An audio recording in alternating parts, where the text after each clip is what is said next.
I'm delighted to respond to that. I tell you without reservation how excited I was, and I still am, of working with Bookmark Alliance. It was actually to my surprise that I was approached by Adrian in particular, and I was surprised how you all picked up on the fact that I had a book out and you gave it enough importance for me to participate with your company. Actually, I was in fact surprised beyond description, because really the sensitivity that Adrian showed about the content of the book, of both my books really, was very, very exciting. I would say overall, I would recommend that everyone in my same position would take on this company as their promoter, because of not only the fineness of the personnel and their patience, their understanding, but also their creative nature. They have done things that I would have not thought of doing myself through my own means, you know, Amazon and all that. This is something that's worthwhile for anyone who's trying to promote their book or their writings. I'm thankful for it, and I would recommend others to do it, and I will continue working with the Bookmark Alliance.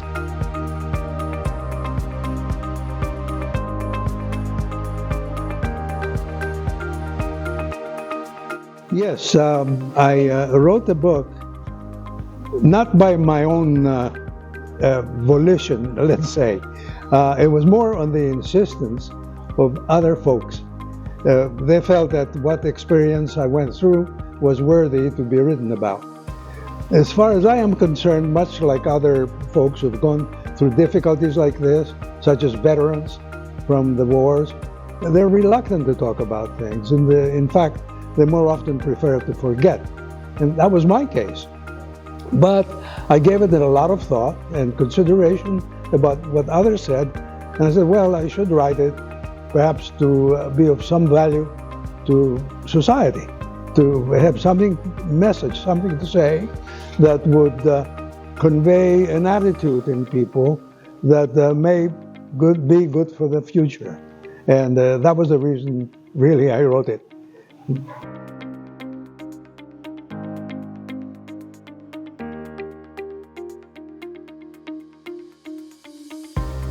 The book was written overall about my experience in Greece during the Second World War, when I was taken there as a young boy. I was 4 years old, born in the United States, but my family transferred back to Greece. They were immigrants, my parents, but preferred to go back after being citizens, of course, but never losing their love for America, we can say that. But unfortunately, although we had a very nice life prior to the war, when the Germans invaded and the Italian troops, of course, life changed. Then became a country of occupation by these forces, Nazis and fascists. And it was a duration of about 4 years of this experience. And of course, it's inspiring enough to write about it, as I said before, for the reasons I gave, to convey the message.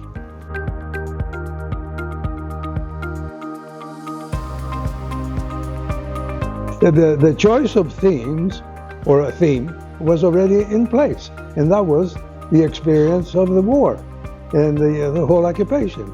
And in fact, that is very rich in reference, And you don't need much inspiration when you're actually recording what has happened. In fact, in the back of the book, I'm saying that although fiction can do a lot of things, it's much better to convey a biography in life that one has had.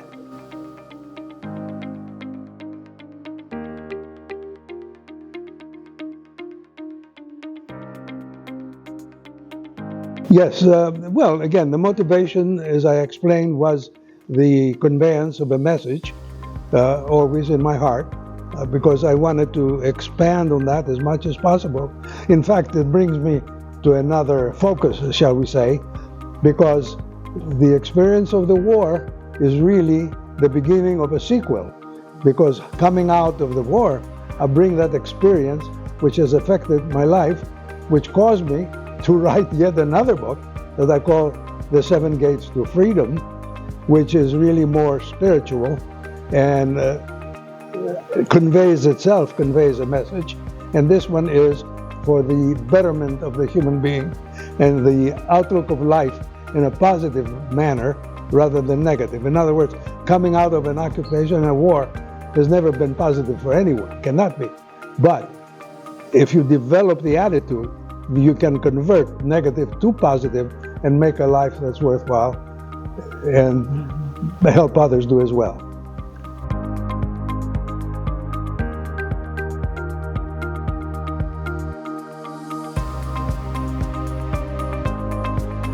Very much so. They're all real characters. I did not have to create any characters in the book that you would do in fiction. All I had to draw from was the people that actually were around me in that part of my life. So it was really more a description than it was a creation of the characters. From the standpoint of creativity, I think that has more to do with how well I wrote it that I was creative, and not so much making up a story.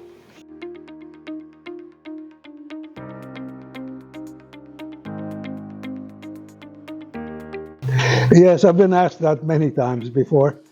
It's very hard to distinguish a particular individual as being outstanding.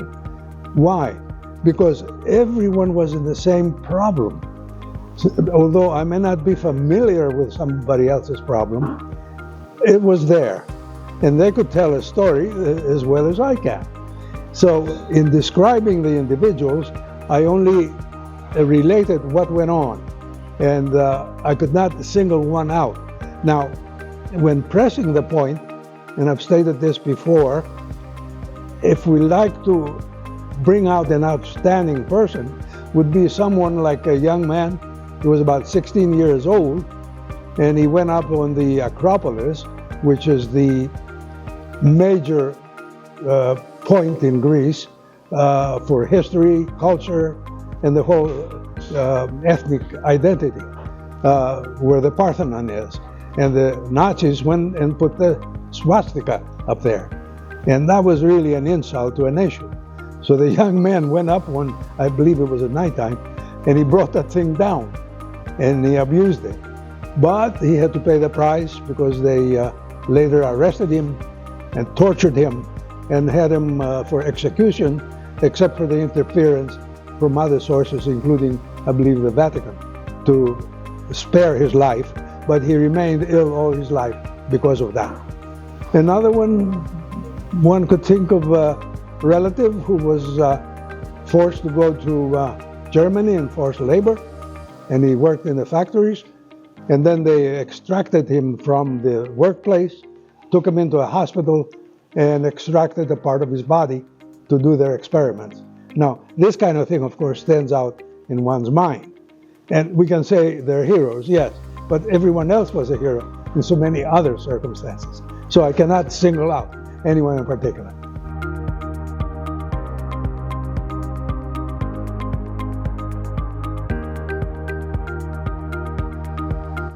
Yeah, the style of my writing is what probably stands out, because I write from my heart. I don't write by contemplation. I write as it comes, and it has to be real. And when it is like that, often it's unique. It's not what people do when they write. Usually, when you write, you want to think a lot about it and, let's say, correct it again, reshape it, and all that. I didn't do that. I wrote as it came, and I think I wrote directly, and that would be, to me, inspiring to others because they would probably sense that when reading the book.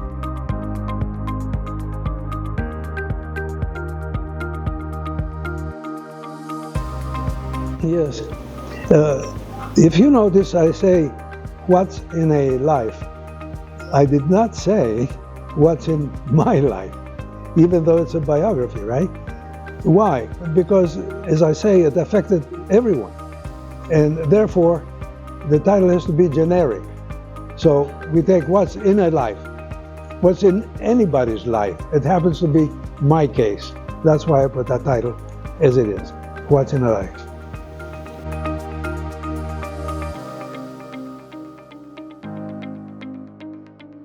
For writing this book, it has not been as vigorous to do research as it has been, for example, when I did my economics, when I got a master's and I did my thesis, or later when I did my dissertation for a doctorate, where you actually do research, heavy research, very intensive.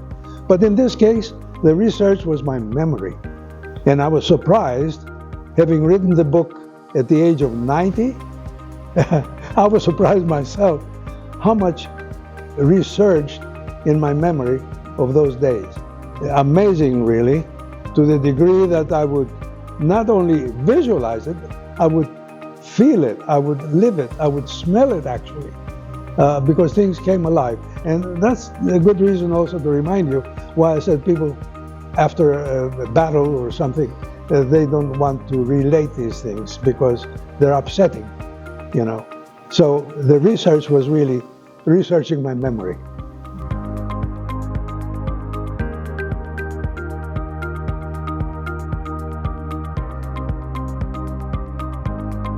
Well, yes, the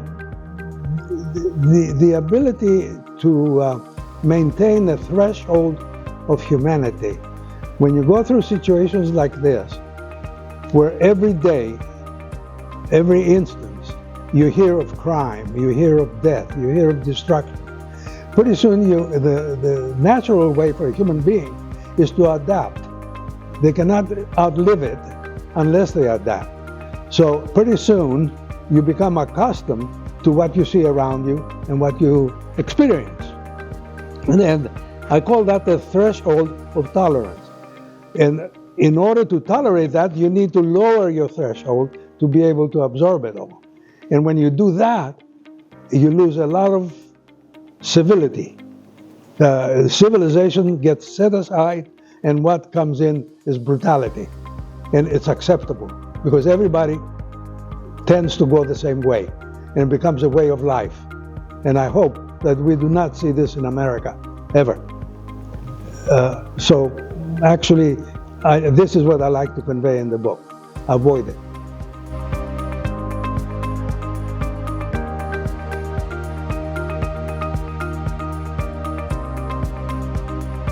Precisely what I said before this moment. To maintain a positive attitude in life. And again, I go back to my book, The Seven Gates. The Seven Gates to Freedom is an outgrowth of this experience. If you read that book, you will see the positive aspect of it. For example, we speak about parallel universes. I'm totally against that thought because a parallel universe is a repeat of the same universe you're in. Now, who would want to relive the same thing? It's not going anywhere. It's repeating itself. The definition of parallel universe is that. So, in my Seven Gates, I don't speak about parallel universes. I'm speaking of expanding circles, of expanding consciousness, of becoming larger within yourself, your soul expanding and finding a higher life. And when that happens, in fact, your life improves because even your physical age begins to slow down. Now I'm sitting here. Next month, January, I will be 97 years old. Most people say I don't look like it. I don't think I do. Well, why is that? It's because of what I practice. I live in another level on purpose, and that positive has come out of the experience of the war.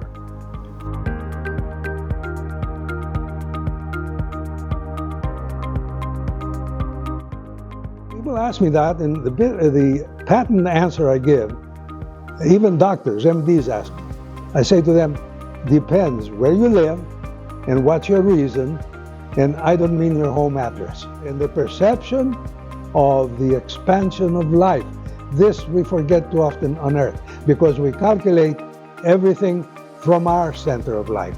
Human beings, we look and we say, oh, I'm 100 years old, or I will be 100, I'm 60, oh, I'm a middle age, I'm an old man. No, no, no. If you think that life could be 2,000 years or 100,000 years, if you're 60 years old, you're just a kid.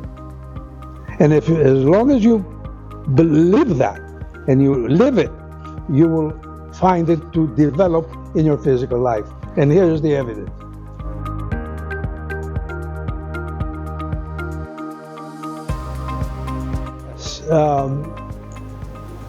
Basically, that as a whole, all the folks who went through that ordeal of the occupation were of the caliber I'm speaking about. Human beings tend to be better, not worse. Yes, they adapted to the lower level I spoke about before. Nevertheless, they recovered as well. Because remember, there was a period after the war, they had to readjust. And they did readjust, and not only in Greece, all the countries. But that's human nature as a whole. So yes, there is an aftermath that does occur.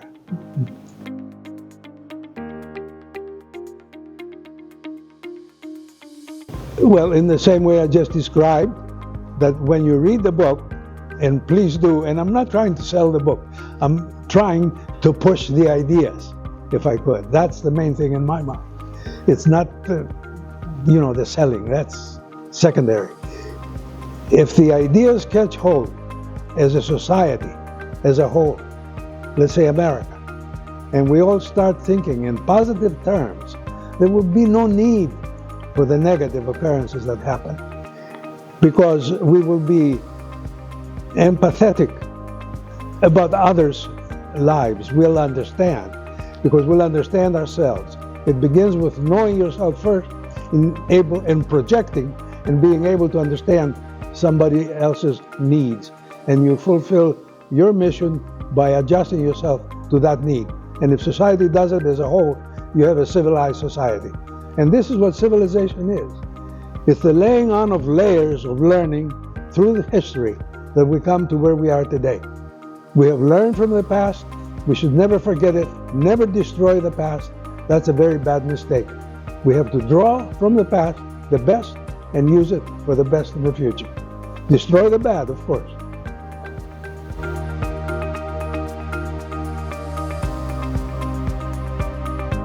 I hope all of what I just said, and maybe more, and much more, that I could be taught something as well. And not that I'm trying to teach anybody anything. It's just I'm conveying my thoughts. But I would like to learn too. So yes, if they read the book and then follow up, I keep repeating myself, I'm afraid, with the 7 gates to fulfill the whole panorama of what I'm writing about. Yes, the very same thing I'm saying right now. Please don't hesitate to acquire the book one way or another. Read it. It's going to be in print. It's going to be, or it is already, in easy to read, by the way. The language is simple. And yes, pursue the book. And once you understand where I come from in the first book, the second book will be the completion of the reading and understanding the philosophy I'm trying to project. You can get a copy of my book from Bookmark Alliance, from Barnes & Noble, from Amazon, as well as Walmart, Creative Books, and Sweet A's Cafe.